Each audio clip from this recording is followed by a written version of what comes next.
Hello everyone, আপনারা সবাই কেমন আছেন? আশা করি আপনারা সবাই ভীষণ ভালো আছেন। তানিয়ার হেসেলে আপনাদের অনেক অনেক ওয়েলকাম।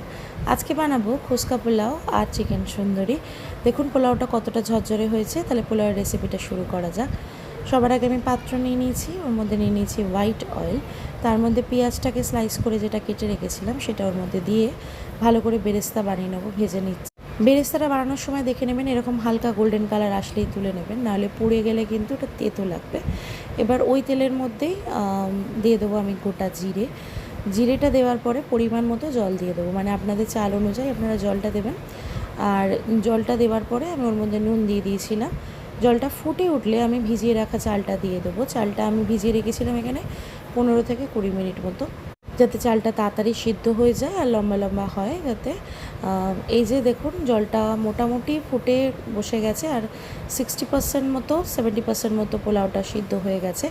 এবার আমি এই পর্যায়ে এসে এর মধ্যে দিয়ে দেবো ফুড কালারটা আর দিয়ে দিলাম বেরেস্তাটা ওপর থেকে।